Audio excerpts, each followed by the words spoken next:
यहाँ उपस्थित सभी को महिला दिवस के शुभ अवसर पर हार्दिक शुभकामनाएं देना चाहती हूँ और एक बात सभी को ईश्वर सहाय करती हूँ। तो बोस्टनर कलीसिया की पंजिका के अनुसार ये जीउठना का पहला रविवार को महिला दिवस के रूप में दर्शाया गया है और महिला दिवस इसीलिए ये रखा गया है कि जिसके द्वारा महिलाओं को कलीसिया में बराबरी का दर्जा मिलने का एक पहल किया गया है। और ईस्टर के बाद का जो पहला रविवार महिला दिवस के रूप में रखने का एक और अलग महत्व है कि जब यीशु मसीह जी उठे तब कब्र में सबसे पहले महिलाएं ही उनको देखने के लिए पहुंची थी और वो महिलाएं थी मरियम मगदलिनी और दूसरी मरियम थी सलोमी का भी नाम इसमें आता है। तो ये महिलाएं ही यीशु मसीह के जी उठने का गवाह बनी और साथ ही उसके जी उठने का प्रचार भी इन्हीं महिलाओं के द्वारा किया गया। तो इसका ये महिला दिवस का एक ये भी महत्व हम देख सकते हैं। और इन महिलाओं के द्वारा ये जो गवाह बनी तो उसके द्वारा इन्होंने हम जो कमज़ोर महिलाएं समझी जाती हैं तो उनके लिए वो प्रेरणा बनी कि ऐसे महान काम माने यीशु मसीह के जी उठने के पहला गवाह बना ये महान काम ही हम कर सकते हैं। तो ये हमें प्रेरणा देती है कि हम भी ऐसे महान काम अपने जीवन में महिलाओं द्वारा माने हम अपने जीवन में कर सकते हैं। और इसकी शुरुआत 1988 से 1998 के दशक में पूरे world council of all churches के द्वारा महिला दशक की शुरुआत की गई और भारत में भी 1988 से ही ईस्टर के बाद का पहले रविवार को महिला दिवस के रूप में मनाया जाने लगा और आज तक हम उसको मना रहे हैं। तो उसके कुछ उद्देश्यों को हम देखेंगे और महिला दिवस के अवसर पर जो उद्देश्य उस समय रखा गया था उसको महिला दिवस के अवसर पर स्मरण दिलाना मुझे लगता है कि जरूरी है कि केवल हम महिला दिवस मना रहे हैं, क्यों मना रहे हैं इतना ही केवल जानना जरूरी, लेकिन स्मरण दिलाना जरूरी है कि इसकी क्या उद्देश्य उसका क्या है। तो पहला है कि रूढ़िवादी विचारधारा के कारण जो अत्याचार महिलाओं के साथ होता है और महिलाओं के विरुद्ध जो भेदभाव किया जाता है उन विचारधाराओं को छोड़ने के लिए जागरूक करना इसका पहला उद्देश्य है। और दूसरा है महिलाएं आज समाज और मंडली में कहाँ खड़े हैं उसको उसकी जानकारी देना इस महिला दिवस का उद्देश्य है। तीसरा है कि हमारी मंडलियों की सभी प्रकार की सेवाओं में भाग लेने के लिए महिलाओं को जागरूक करने के लिए कार्यक्रमों का आयोजन करना है। चौथा है समाज में महिलाओं के मुद्दों और महिलाओं के साथ हो रहे अन्यायों के मुद्दों पर मिलकर काम करने के लिए प्रोत्साहित करना है। फिर पांचवा है नई गतिविधियां करने की खोज करने के लिए महिलाओं को प्रोत्साहित करना है ताकि अधिक से अधिक महिलाओं को नए समुदाय में जोड़ा जा सके। तो यही है महिला दिवस के 5 उद्देश्य। तो अब हम आज के वचन की ओर चलेंगे। जो हमारा आज का उपदेश वचन है नीति वचन अध्याय 31 उसका 10 से 31 पर। आज के उपदेश वचन का जैसे हम बाइबल में देखेंगे तो उसका जो हेडलाइन हम बोलेंगे तो वो है आदर्श पत्नी। तो परमेश्वर के वचन के अनुसार एक स्त्री को कैसा होना चाहिए, ये हमारे मन में एक चित्र होना चाहिए कि परमेश्वर के वचन के अनुसार एक स्त्री ऐसी होनी चाहिए। क्योंकि हम कई बार जो कुछ हमारे चारों ओर देखते हैं, चाहे हमारे कल्चर हैं, चाहे हमारे ग्रुप हैं, चाहे आस पड़ोस में है, बस उतना ही दूर का चित्र हमारे मन में आता है। हम जिस परिवार में पलते हैं, बड़े होते हैं और जो कुछ हम अपने आसपास देखते हैं तो वही हमारे जीवन का एक भाग बन जाता है कि हाँ हमारा जीवन ऐसे ही है। लेकिन परमेश्वर के बेटे बेटियां होने के नाते हमारे लिए हर समय किसी भी काम के लिए, किसी भी बात के लिए परमेश्वर का वचन ही एकमात्र आधार है और परमेश्वर के वचन के अनुसार ही हम अपना हर समस्या का समाधान ढूंढ सकते हैं। यदि हम इसके पहले पद से जाएंगे तो एक माँ जिसका बेटा एक राजा होता है उसको सलाह देती है कि यदि तुम एक स्त्री के बारे में तुम सोचते हो तो वो कैसी होनी चाहिए, उसके अंदर क्या क्या गुण होना चाहिए, वो उसको सलाह देती है।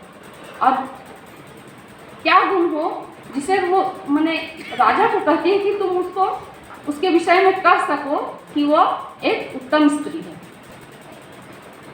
और जब ये वचन लिखा गया उस समय यहूदी कल्चर में संस्कार में स्त्रियों को बहुत नीचा देखा जाता था, क्योंकि हम जानते हैं कि उत्पत्ति के किताब में कि अदन की बारी में परमेश्वर ने आदम और हवा की रचना की। शैतान जो एक सांप था वो क्या करता है, सबसे पहले किससे बात करना चाहता है, हवा से, है ना।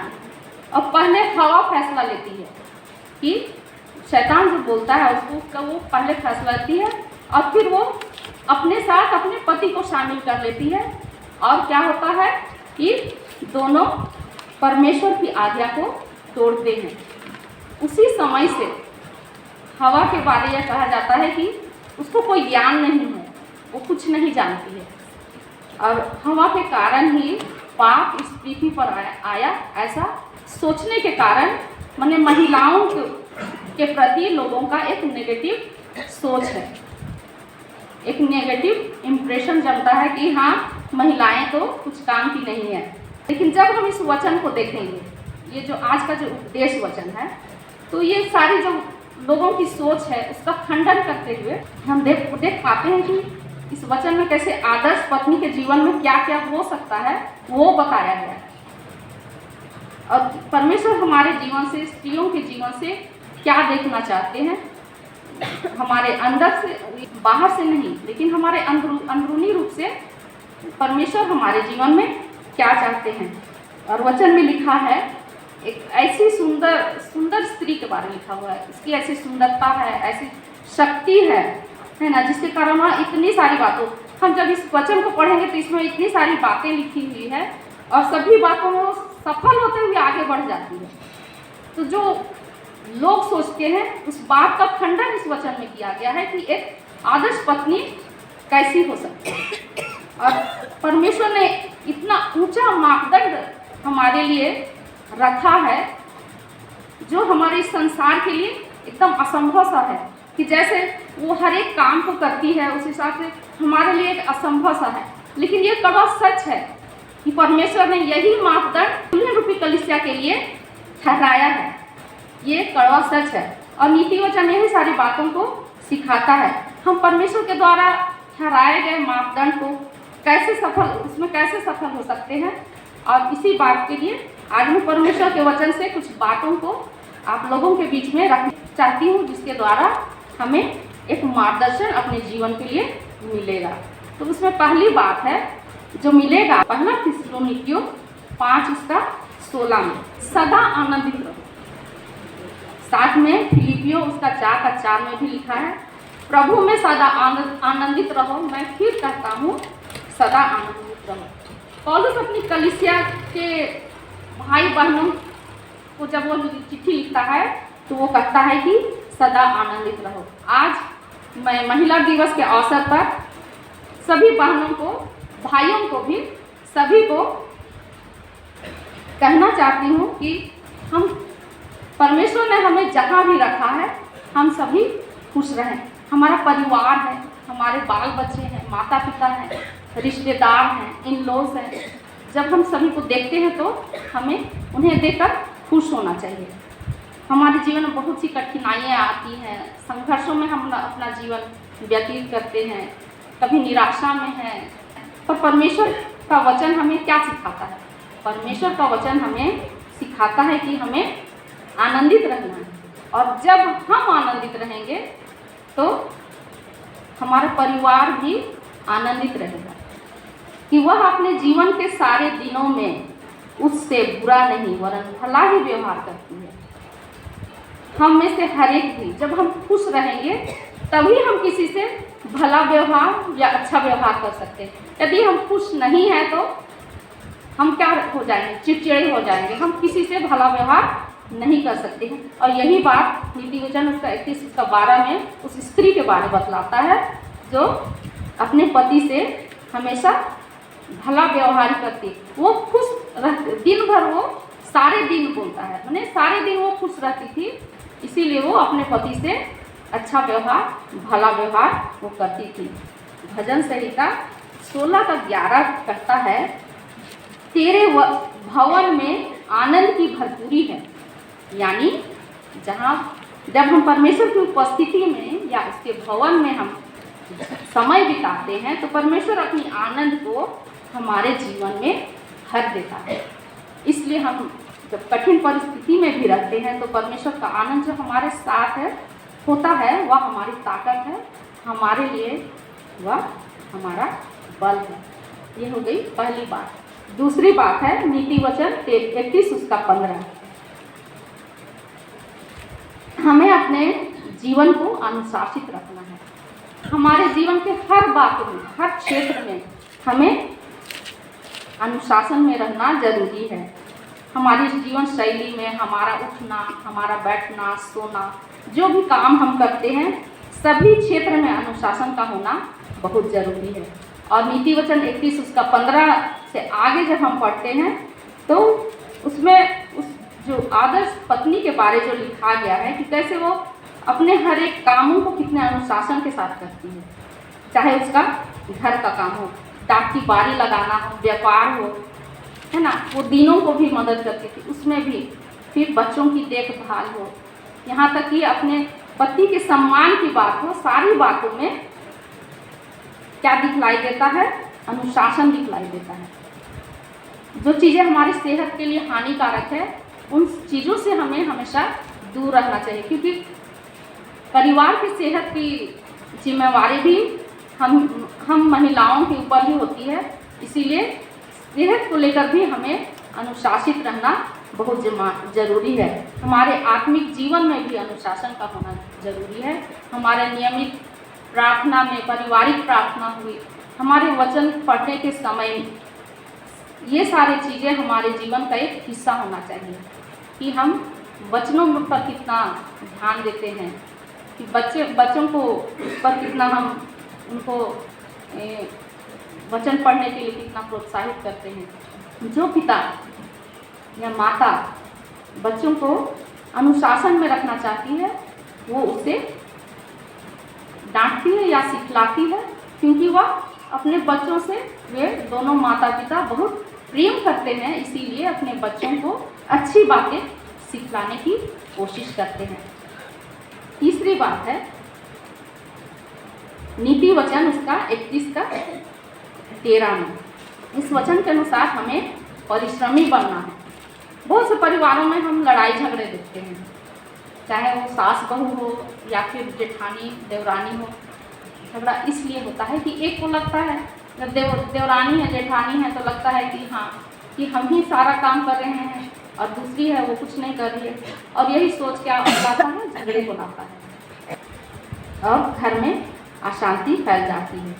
नीति वचन 31 का 13 यही सिखाना चाहता है। लिखा है कि वह उन अवसर ढूंढ कर अपने हाथों से प्रसन्नता के साथ काम करती है। वो स्त्री अपने कामों को करने में कुड़कुड़ाती नहीं है, वरन प्रसन्नता के साथ करती है। कुलीसियों 3:23 में भी लिखा है, जो कुछ करो पूरे मन से करो, यह सोचकर करो कि मनुष्यों के लिए नहीं परमेश्वर के लिए कर रहे हो। यानी हम जो कुछ भी करते हैं तो उसे ये सोचकर करें कि हम परमेश्वर के लिए कर रहे हैं। यहाँ पहला पाठ वचन में भी मार्था के बारे में हम देखते हैं, है ना, वो भी क्या करती है? जब अकेले काम करती है तो वो भी कुड़कुड़ाती है, तो हमें कुड़कुड़ाना नहीं है। और यहाँ नीति वचन 31 उसका 27 में भी जब हम देखेंगे तो उसमें भी पाते हैं कि वह अपनी रोटी बिना परिश्रम के नहीं खाती है। यहाँ हम महिलाओं को परिश्रमी होना चाहिए, मैंने हमारे कामों को कुड़कुड़ा कर नहीं वरन खुशी से करना चाहिए। चाहे हमारा नौकरी हो या फिर हम व्यवसाय करते हो या गृहिणी हैं, खेती बाड़ी करते हैं, सारे कामों को हम ये सोच कर करें कि हम अपने लिए नहीं वरन परमेश्वर के लिए कर रहे हैं।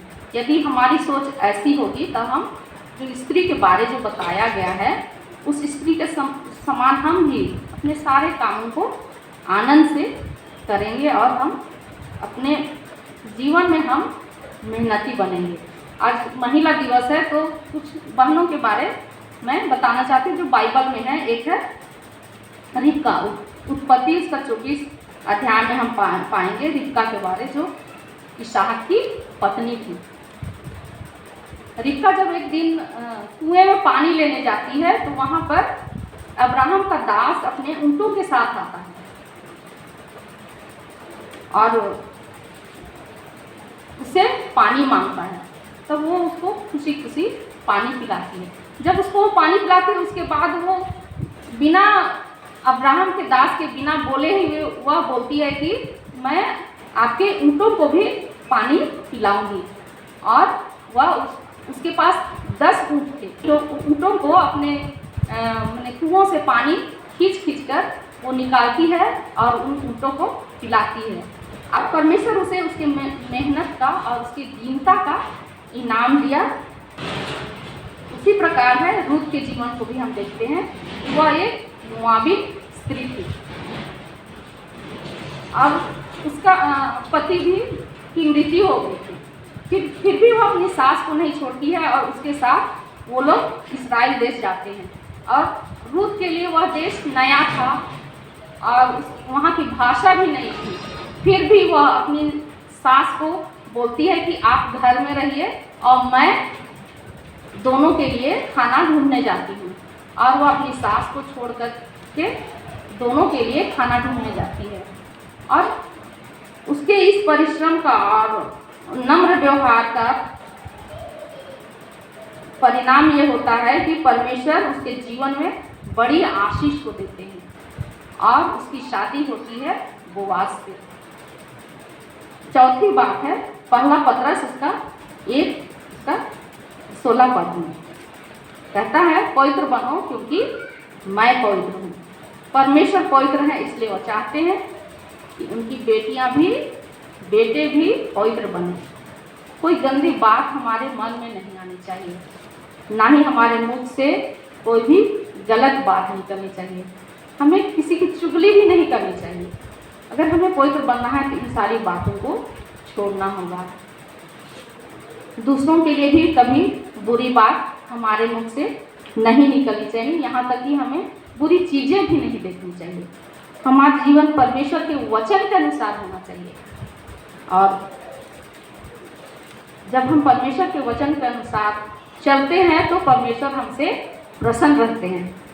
हमारा पहरावा भी परमेश्वर को भावता हुआ होना चाहिए ताकि लोग देखें और हमें पहचाने कि हम मसीही हैं। पांचवी बात है पहला थिस्सलुनीकियों 5:17 कहता है निरंतर प्रार्थना में लगे रहो।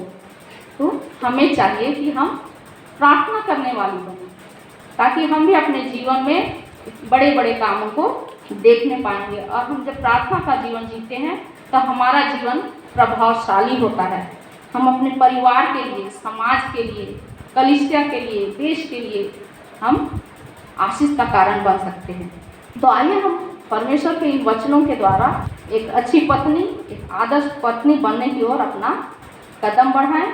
हम जानते हैं कि हमारा मसीह जीवन जीना बहुत कठिन है। याकूब 1:22 में वचन बतलाता है कि वचन पर चलने वाले बनो, केवल सुनने वाले नहीं जो अपने आप को धोखा देते हैं। हम लोग यहाँ जितने भी लोग हैं सभी सोच रहे होंगे वचन को सुनकर के ये सब वचन को तो हम लोग सभी को जानते हैं। सच में हम परमेश्वर के वचन को तो जानते हैं, है ना, वचनों को जानते हैं, प्रभु की आज्ञाओं को जानते हैं। तो आज हम इन वचनों को जानने वाले नहीं वरन मानने वाले बने। आज से हम इन वचनों को मानना शुरू करें ताकि परमेश्वर हम महिलाओं के द्वारा, हम बहनों के द्वारा बड़ी बड़ी आशीषों को हमारे परिवार में, हमारे समाज में, हमारी कलीसियाओं में बड़े बड़े कामों को करेंगे। परमेश्वर इस वचन के द्वारा हम सभी को बहुतायत की आशीष दें। आमीन।